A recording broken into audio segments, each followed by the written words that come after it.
Seperti di pekan sebelumnya, lagi-lagi saya akan mereview AI terbaru yang super keren. AI ini masih baru, tapi saya sangat takjub dengan fitur dan output yang dihasilkan. AI ini dikembangkan oleh tim ilmuwan dari MIT, salah satu universitas top dunia dari Amerika Serikat. Karena yang mengembangkan adalah tim ilmuwan atau peneliti, maka cara kerja AI ini dan fitur-fitur yang disajikan sangat sesuai dengan kebutuhan kita sebagai peneliti, baik dari kalangan dosen, mahasiswa, ataupun peneliti dari lembaga penelitian.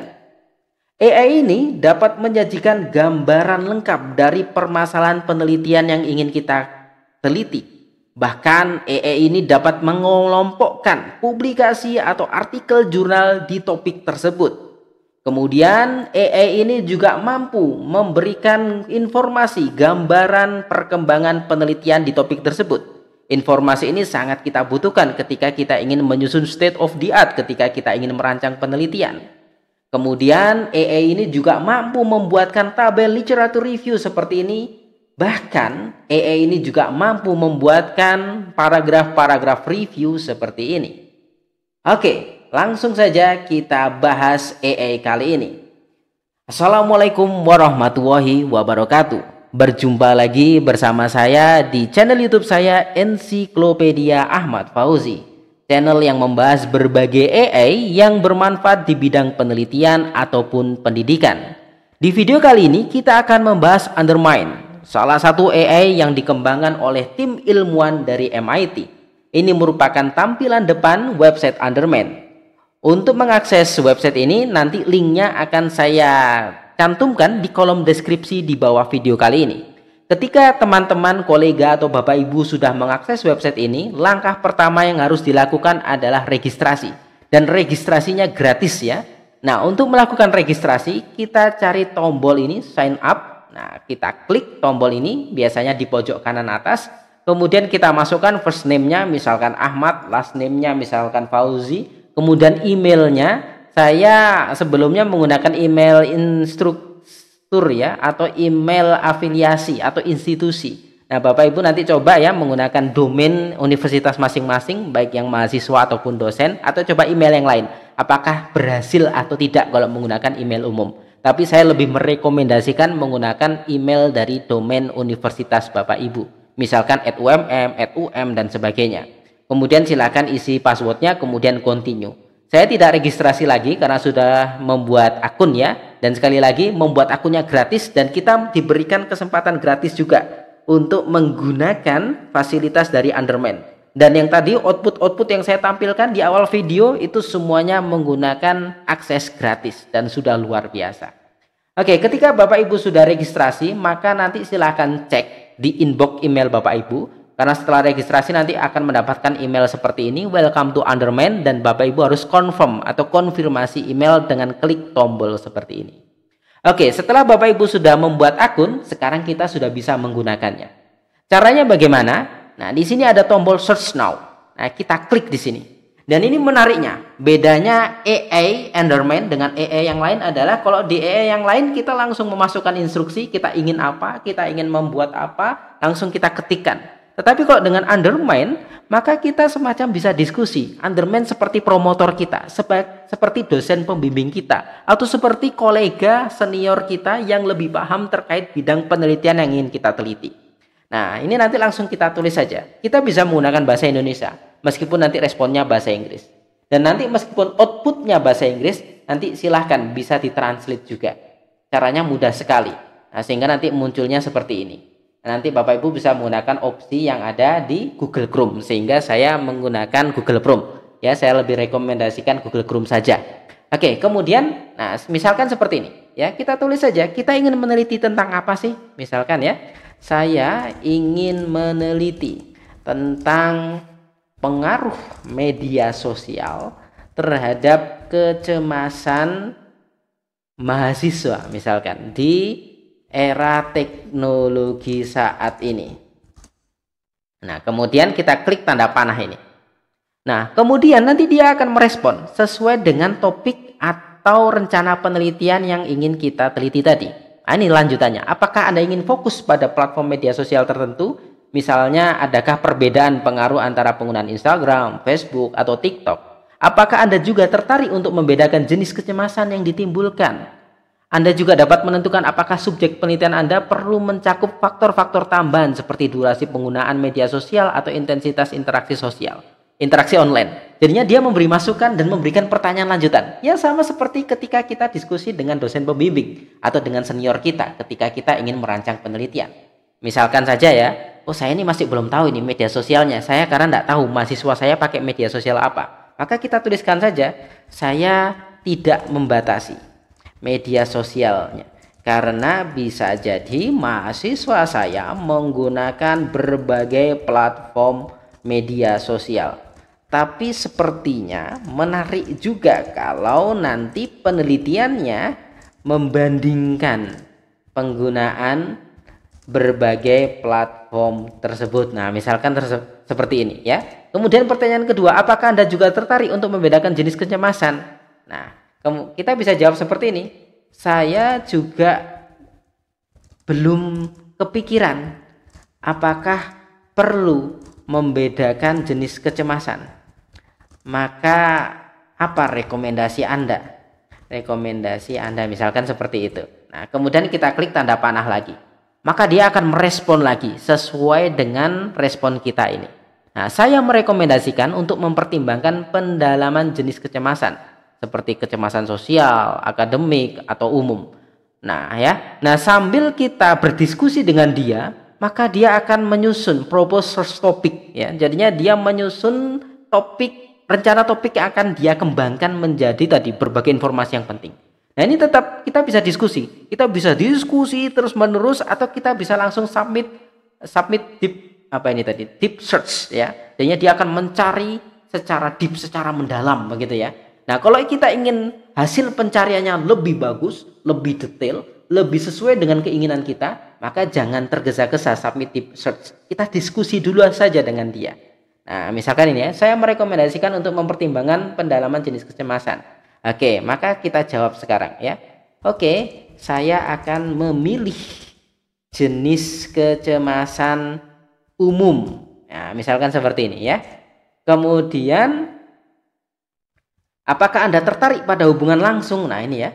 Ada pertanyaan seperti ini. Kita jawab, iya, saya tertarik. Tertarik meneliti terkait hubungan tersebut. Kemudian terkait durasi, kita jawab saya tidak saya juga ingin melibatkan faktor durasi. Misalkan seperti ini ya. Kalau nggak mau ya silahkan juga ya. Dan apakah Anda ingin menggabungkan data kualitatif? Nah, misalkan saya inginnya cuma kuantitatif misalkan ya.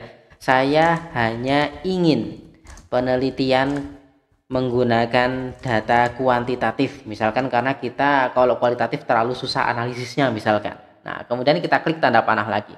Maka dia akan proses lagi ya. Sambil diproses, maka proposal topiknya nanti dia update sesuai dengan diskusi kita. Nah, kemudian dia bertanya lagi. Kalau kita sudah capek ingin menjawab, ya sudah submit di search saja. Tapi lagi-lagi saya rekomendasikan kita tetap berdiskusi dengan dia agar hasilnya lebih bagus. Apakah Anda ingin menetapkan generasi tertentu, misalnya generasi Z atau mahasiswa tingkat tertentu? Apakah preferensi Anda cenderung pada studi yang menetapkan alat pengukuran yang sudah divalidasi? Ini memungkinkan saya untuk lebih menyaring informasi yang relevan. Oke, nah ini kita coba terakhir saja, respon terakhir kita ya. Oke, saya ingin melibatkan seluruh mahasiswa dari berbagai tingkatan. Nah ya, nanti akan saya bandingkan misalkan ya, atau enggak usah ya, seperti ini saja. Kemudian saya juga belum tahu ya instrumen atau alat ukur yang bagus. Oleh karena itu tolong rekomendasikan alat ukur yang bagus untuk penelitian saya. Nah, misalkan seperti ini. Kemudian kita klik tanda panah lagi. Oke, kita tunggu respon dia. Nah, ini dia sudah buatkan. Nah, dia rekomendasikan menggunakan instrumen ini ya. GAD 7 scale. Nah, nanti maka kita bisa menggunakan instrumen tersebut ya. Kemudian, nah ini kan masih ada pertanyaan lagi. Oke, anggap aja kita sudah puas dengan diskusinya. Jadinya Bapak Ibu meskipun dia memberi pertanyaan lagi, bisa Bapak Ibu hiraukan kalau menurut Bapak Ibu sudah cukup diskusinya. Nah, kemudian kita klik Submit Deep Search. Nah, ini kita klik, kemudian kita tunggu prosesnya. Biasanya membutuhkan waktu beberapa menit. Karena memang deep search, jadinya dia mencari dengan sangat mendalam, sehingga hasilnya berbeda dengan Google Scholar ataupun berbeda dengan AI yang lain. Setelah kita tunggu beberapa menit, maka hasil pencarian secara mendalam oleh Underman berdasarkan diskusi kita dengan Underman bisa kita nikmati. Nah, bagaimana cara menikmatinya? Bapak Ibu tinggal scroll saja ya. Tadi setelah diskusi, setelah tunggu beberapa menit, scroll ke bawah, maka tampilannya seperti ini. Kita buka yang terlebih dahulu yang pertama, yaitu Detail Summary. Tinggal kita klik tanda panah seperti ini. Maka tampilannya seperti ini. Nah, misalkan kita nggak paham bahasa Inggris, maka kita bisa memanfaatkan menu Translate. Caranya bagaimana? Kita klik titik 3 di pojok kanan atas ini, kemudian kita klik Translate. Nah, setelah itu kita pilih yang Indonesian. Misalkan di sini belum Indonesian, silakan nanti di search ya, dicari yang bahasa Indonesia. Maka ini secara otomatis berubah menjadi bahasa Indonesia. Di Detail Summary atau ringkasan terperinci, si Underman ini mengelompokkan atau menginformasikan temuan-temuan penting dari berbagai publikasi ilmiah di permasalahan yang sudah kita diskusikan dengan dia tadi. Nah, misalkan ini, yang temuan penting pertama, hubungan inti antara penggunaan media sosial dan kecemasan. Kemudian temuan penting kedua, peran durasi dan pola pemakaian. Kemudian mediator penting, variasi kontekstual dan budaya, kesenjangan metodologi dan kontradiksi. Nah, temuan-temuan penting ini bisa kita jadikan bahan untuk menyusun latar belakang, atau kalau Bapak Ibu atau teman-teman membuat proposal, skripsi, tesis, disertasi, maka ini juga bisa dimasukkan di bab 2, kajian pustaka. Ya, dan ini bagus sekali sebagai dasar kita merancang penelitian, menguatkan latar belakang penelitian kita, atau memposisikan penelitian kita ingin di mana. Kemudian di menu kedua adalah kategori makalah. Di sini si Underman mengelompokkan publikasi-publikasi penelitian di topik tersebut berdasarkan pengelompokan yang menurut dia paling baik. Pengelompokan pertama adalah penelitian-penelitian yang berfokus pada ini. Kemudian ini, kelompok yang kedua adalah meneliti durasi penggunaan. Kelompok yang ketiga meneliti terkait pengaruh ragam platform. Kemudian kelompok yang keempat, penelitian-penelitian yang meneliti faktor mediasi dan moderasi. Penelitian yang kelima, kelompoknya adalah yang menyoroti gangguan tidur. Kemudian kelompok 6 menjelajahi mekanisme psikologis dan seterusnya. Jadinya berdasarkan diskusi dia dengan kita tadi di awal, kemudian dia cari berbagai literatur, kemudian dia kelompokkan.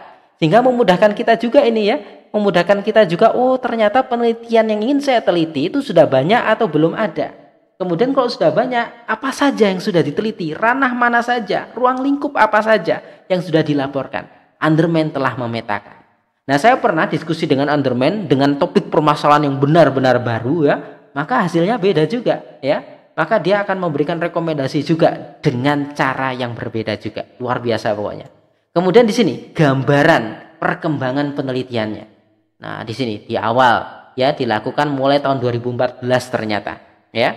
Nah, penelitian di awal penelitiannya terkait ini, kemudian berkembang tahun 2020 sampai 2021 penelitiannya berkembang di sini, kemudian 2022 sampai 2024 berkembang seperti itu, kemudian di tahun saat ini hingga tahun 2024 maka penelitiannya seperti ini. Ini sangat membantu kita membuat state of the art. State of the art sekali lagi di beberapa video sebelumnya saya sampaikan wajib dimunculkan di bagian akhir di introduction atau latar belakang penelitian kita kalau kita ingin meneliti dan mempublikasikan artikel kita di jurnal bereputasi internasional.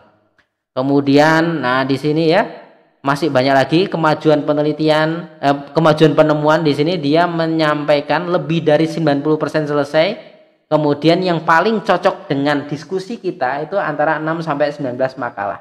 Kemudian dia kelompokkan menjadi tabel seperti ini, diurutkan sesuai dengan yang paling cocok dengan diskusi kita tadi. Wah, ini ya. Ini 90,8, 90,1 semakin menurun ya.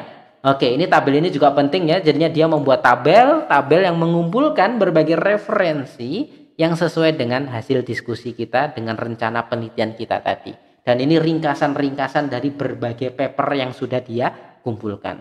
Loh Pak, kemudian bagaimana cara memunculkan tabel literatur review seperti ini? Bagaimana caranya membuat short review seperti ini? Dan bagaimana juga caranya membuat state of the art yang lebih detail seperti ini? Itu insya Allah akan saya bahas di video-video selanjutnya. Oke, demikian penjelasan saya terkait Underman, salah satu AI yang menurut saya sangat luar biasa untuk kita, para peneliti. Terima kasih. Assalamualaikum warahmatullahi wabarakatuh.